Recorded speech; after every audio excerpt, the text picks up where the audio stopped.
See, the inspiration comes from every source. When you are able to save a life, you don't save one life, you save the entire family. So the entire feeling of having that thing that you have done that purpose keeps you going the next day again. I am Dr. Shivanshu Raj Goyal and I'm a senior consultant pulmonologist. I'm into a branch which is concerned with pulmonology, intervention pulmonology and sleep medicine. I spent good 2 years at Safdarjung Hospital where I did my internship, and that is where the respiratory medicine was almost certain. At that point, I took this branch very seriously, went for my post-graduation, then later on we come to practice. If you have a good sleep, it energizes you, it vitalizes you both physically, mentally, emotionally. Your immune system significantly depends on how good sleep you have. If you have not spent a good time sleeping, you're not going to have a productivity, and that sleep lack accumulates. So sleep hygiene measures are very, very important. Sleep hygiene means try to avoid sleeping during the day. Don't take caffeine or any caffeinated products in the second half of the day.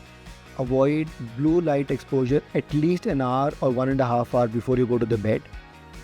Restrict your bed only for your sleeping and your bedroom activity. I usually get up around 6:30. That time we are getting our daughter ready to reach to a bus stop. 7:15, me and my wife, we go for a walk. We come back, we have a breakfast. 9:15, I leave from my house to go to my hospital. From my hospital, we have got a list of patients. I meet my team. So we plan our day in such a way that where we are going to do our rounds, procedures, and then I'm in my outpatient department. After this, I again take my evening rounds before I go back home. Rather than directly coming home, I go to my club where I have made a point that I do one physical activity in the evening before I come back home. I'm usually done with my dinner by 8 o'clock. From 8 onwards is a time for my family. Then me and my wife, we spend some time again together, and along with my daughter or somebody visiting us, we have a billiard room, we play billiard, my wife sings or she plays guitar. It's a me time. So after 11, we are off to the bed and good 7.5 hours of sleep. Diksha met me when I was doing my post-graduation. I think doctors should marry each other. So I have no double thoughts on that. He's always appreciative of my work and the amount of trust we have on each other. It's remarkable. So we really appreciate being in that relationship and harboring it now from 10 years.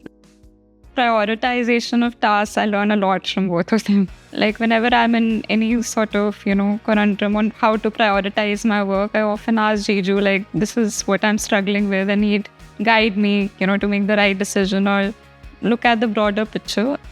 For every son, I think the father is a role model, but specifically for me, we used to see patients coming home, coming to our clinic and telling that, we are blessed to have your father as our treating doctor. Padma Shri was obviously a feeling which all of us cherish in our family. We were so proud of our father always.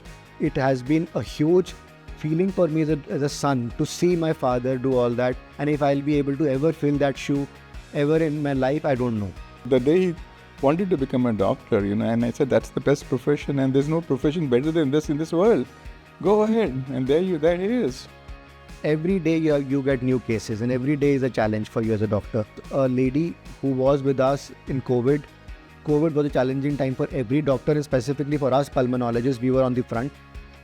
This lady was very sick, very critical. Her son came to me once. They were like, sir, we are looking up to you and I want my mother back.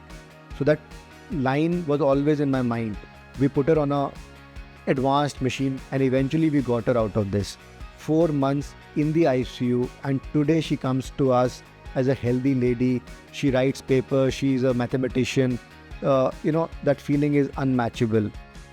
Having a feeling that you are the chosen one to do this job. The God has given you that message that this calamity is there, mankind has to face it, and being a pulmonologist, you are the one to deal with it.